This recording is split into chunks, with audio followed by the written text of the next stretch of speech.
2.2a, if f of x equals e to the x, f prime of x also equals e to the x. Okay, let me give you an example. If we have y equals 4e to the x, and we were to do the product rule here, where 4 would be f of x and e to the x would be g of x, we'd have 4, the derivative of e to the x, which is just e to the x, plus the derivative of 4, which is 0, times e to the x, which is just 4e to the x. So as you can see, it remains the same. If y equals c e to the x, where c is some constant, we can conclude that y prime is c e to the x. So we're going to utilize this. Okay, so have that memorized. So here's another example. If y equals 100 e to the x, y prime equals 100 e to the x.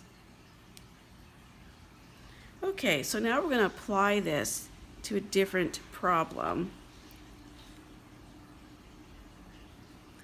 All right, another example. We have y equals x squared e to the x. So we're going to use the product rule where this is our f of x and this is our g of x. So y prime, we keep x squared. We take the derivative of g of x, which is just e to the x.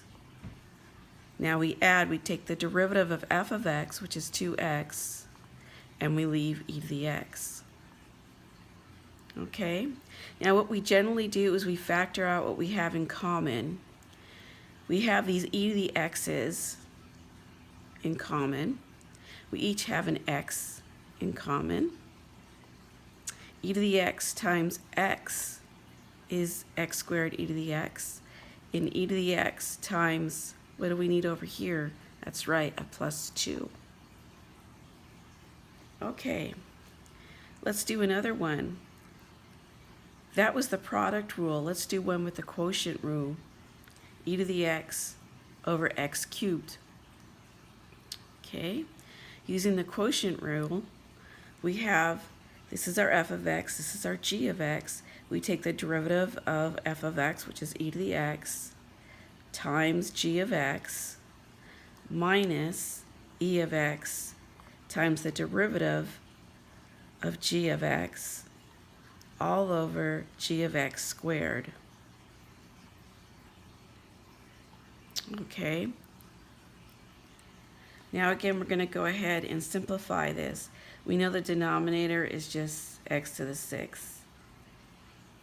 All right, over here, what do we have in common? We have an e to the x. What else do we have in common? We have an x squared and an x cubed, so we pull out our x squared. Okay.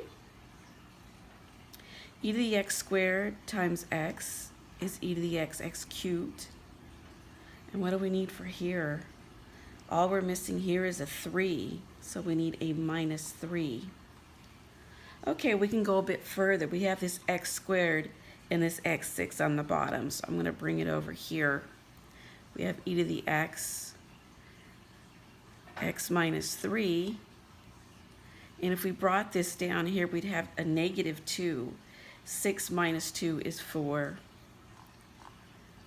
And that is our answer.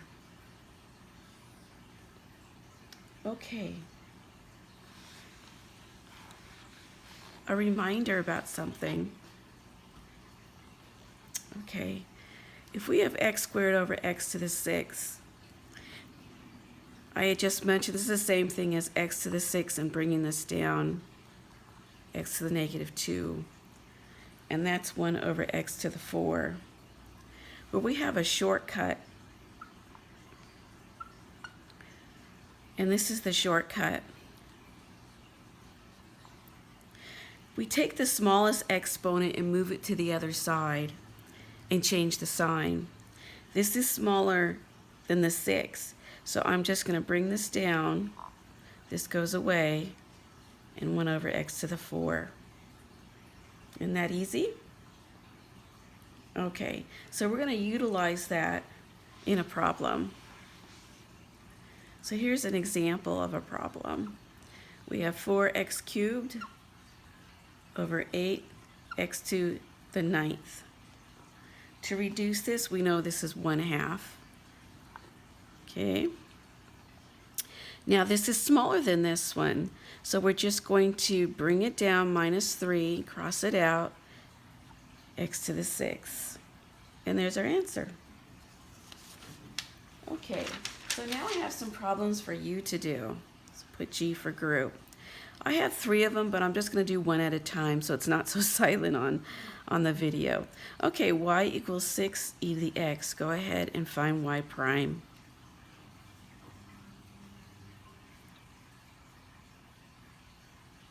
Yes, that was easy. It's just 6 e to the x. Okay, let's do another one. Y equals x cubed e to the x. Find y prime.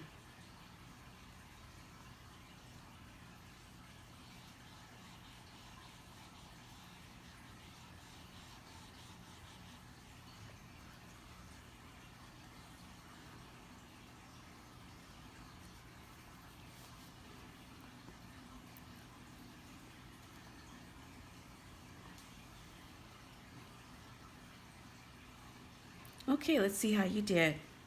This is the product rule. We take the derivative of, we just take f of x. I'm going to call this f of x and this g of x. Okay, we take f of x. We take the derivative of g of x, which is just e to the x, plus the derivative of f of x, 3x squared, times g of x. Okay, we're going to factor out what we have in common. We're going to pull out the e to the x. They each have an x squared in common. X plus 3. All right? Okay, one more for you to do in your groups.